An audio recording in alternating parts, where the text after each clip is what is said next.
بسم اللہ الرحمن الرحیم۔ السلام علیکم۔ سائنسدانوں کا کہنا ہے کہ انسان کی پیدائش سے پہلے اس دھرتی پر جنات کا راج تھا۔ زیادہ تر سائنسدان اس بات پر متفق ہیں کہ حضرت آدم علیہ السلام سے پہلے اس دھرتی پر ڈائناسور رہتے تھے۔ پھر جب اللہ تعالیٰ نے حضرت آدم علیہ السلام کو زمین پر اتارا اور جس طرح انسانوں کی تعداد دنیا میں زیادہ ہوتی گئی، اسی نسبت سے ڈائناسور اس دھرتی سے ناپید ہوتے گئے۔ آخر کار سب کے سب ختم ہو گئے۔ ہمارے ذہن میں یہ سوال پیدا ہوتا ہے کہ اللہ تعالیٰ نے دنیا کیوں پیدا کی اور سب سے پہلے اس دھرتی پر کس کو بھیجا؟ اس بات میں تو کسی قسم کا شک و شبہ نہیں ہے۔ زمین اللہ تعالیٰ نے پیدا کی ہے۔ قرآن کریم میں ارشاد ہے، سورہ حدید کی آیت نمبر 4 میں ہے کہ وہی ہے جس نے آسمانوں اور زمین کو 6 دن میں پیدا کیا، پھر عرش پر جلوہ فرما ہوا وہ خوب جانتا ہے۔ زمین میں جو چیز آئے اور اس سے نکلے، جو کچھ آسمان سے نیچے آئے اور جو کچھ اس پر چڑھ کر جائے، جہاں کہیں تم ہو وہ تمہارے ساتھ ہے اور اللہ تعالیٰ تمہارے اعمال کو دیکھ رہا ہے۔ اسی طرح قرآن پاک کی سورہ ہود آیت نمبر 7 میں ارشاد فرماتا ہے کہ اللہ ہی وہ ذات ہے جس نے زمین و آسمان کو 6 دن میں پیدا فرمایا ہے اور اس کا عرش پانی پر تھا۔ احمد بن حنبل سے مروی ہے کہ نبی اکرم صلی اللہ علیہ وآلہ وسلم سے کسی صحابی نے دریافت کیا، اے اللہ کے نبی صلی اللہ علیہ وآلہ وسلم، زمین و آسمان کو بنانے سے پہلے اللہ کہاں تھا؟ حضور اکرم صلی اللہ علیہ وآلہ وسلم نے فرمایا کہ وہ اپنی ایما میں تھا۔ آپ صلی اللہ علیہ وآلہ وسلم نے فرمایا کہ تب یہاں کچھ نہ تھا۔ پھر اللہ تعالیٰ نے سب سے پہلے پانی میں اپنا عرش پیدا کیا۔ بہت زیادہ روایات میں آتا ہے کہ اللہ تعالیٰ نے سب سے پہلے قلم کو بنایا، پھر اللہ تعالیٰ نے قلم کو حکم دیا کہ تو قیامت تک ہونے والی ہر چیز کے بارے میں لکھ دے۔ اللہ تعالیٰ کے حکم کی تعمیل کرتے ہوئے قلم نے لوح محفوظ پر لکھا۔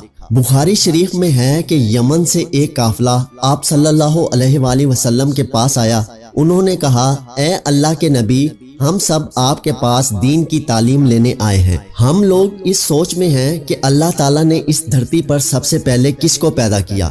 آپ صلی اللہ علیہ وآلہ وسلم نے فرمایا کہ بس اللہ تعالیٰ تھا، اس کے علاوہ کوئی بھی نہ تھا۔ اللہ تعالیٰ پانی پر راج کر رہا تھا۔ پھر اللہ نے قلم کو بنایا اور اس کو حکم دیا کہ لوح محفوظ پر ہر ایک شے کو لکھ دے۔ قلم نے اللہ تعالیٰ کے حکم کی تعمیل کر دی۔ پھر زمین و آسمان کو پیدا کیا، یعنی کہ سب سے پہلے پانی، اس کے بعد قلم، پھر قلم سے سب شے کو لکھ کر محفوظ کر لیا۔ علماء کرام فرماتے ہیں کہ قلم کے بعد لوح محفوظ کو بنایا، پھر قلم نے اللہ کے حکم سے ہر شے کو لوح محفوظ پر لکھ دیا۔ اس کے بعد آسمان زمین کو بنایا گیا۔ اللہ تعالیٰ نے اس ترتیب سے چیزیں پیدا کی ہیں۔ حضرت ابو ہریرہ رضی اللہ تعالیٰ عنہ سے مروی ہے کہ اللہ کے آخری نبی صلی اللہ علیہ وآلہ وسلم نے میرا ہاتھ پکڑ کر فرمایا کہ اللہ نے ہفتہ کے دن مٹی کو بنایا، زمین اور پہاڑوں کو اتوار کے دن بنایا تھا، سوموار کے دن شجر، منگل کے دن مشکلات، بیماریوں، جراثیموں اور تکلیفوں کو پیدا فرمایا، بروز بدھ نور، جمعرات کو 4 پیروں والے جانداروں کو پیدا کیا، جمعۃ المبارک کو عصر اور رات کے درمیان فرشتوں، جنوں اور حضرت آدم علیہ السلام کو زمین پر اتارا گیا۔ اس حدیث سے معلوم ہوتا ہے کہ سب سے آخر پر اللہ تعالیٰ نے انسان کو پیدا کیا۔ سب سے پہلے انسانوں میں سے اللہ تعالیٰ نے حضرت آدم علیہ السلام کو پیدا کیا تھا۔ حضرت آدم علیہ السلام کو پیدا کرنے سے پہلے فرشتے اور جن کو پیدا کر دیا گیا تھا۔ فرشتوں کے رہنے کی جگہ آسمان ہے۔ قرآن کی سورہ شورى آیت نمبر 5 میں ہے، قریب ہے آسمان اپنے اوپر سے پھٹ پڑے اور فرشتے اپنے رب کی عبادت میں مشغول ہوں گے اور زمین والوں کے لیے استغفار کر رہے ہوں گے۔ خبردار، اللہ تعالیٰ معاف کرنے والا اور رحمت کرنے والا ہے۔ حضرت عائشہ رضی اللہ تعالیٰ عنہا سے مروی ہے کہ اللہ تعالیٰ کے نبی صلی اللہ علیہ وآلہ وسلم نے فرمایا ہے کہ فرشتوں کو نور، جنوں کو آگ اور حضرت آدم علیہ السلام کو مٹی سے پیدا کیا گیا ہے۔ حضرت آدم علیہ السلام سے پہلے جنوں اور فرشتوں کو پیدا کر دیا گیا تھا۔ قرآن کریم کی سورہ ہجر کی آیت نمبر 27 میں اللہ فرماتا ہے کہ اس سے پہلے جنات کو ہم نے لوح والی آگ سے پیدا کر دیا، یعنی آگ کے شعلے سے پیدا فرمایا۔ یہ آگ کے بھڑکتے شعلے کے کنارے کو کہتے ہیں۔ جنوں کو آگ کی جڑ سے نہیں بلکہ آگ کے شعلوں کے کناروں سے پیدا کیا گیا ہے۔ قرآن میں ابلیس شیطان کے بارے میں ہے کہ ابلیس شیطان نے کہا کہ تو نے مجھے آگ سے پیدا کیا ہے۔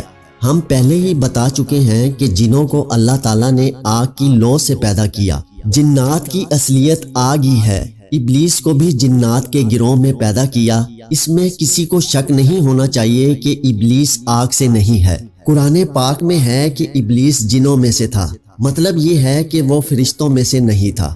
امام حزن رحمت اللہ علیہ فرماتے ہیں کہ وہ ایک لمحہ بھی فرشتوں میں شامل نہیں ہوا۔ حضرت عبداللہ اور عبداللہ بن عباس رضی اللہ تعالی عنہ فرماتے ہیں کہ جنات کے رہنے کی جگہ جنگل اور پہاڑ ہیں۔ اس کے 2000 سال بعد اللہ تعالیٰ نے حضرت آدم علیہ السلام اور اماں حوا کو زمین پر اتارا۔ اس طرح انسانوں کی نسل در نسل شروع ہو گئی۔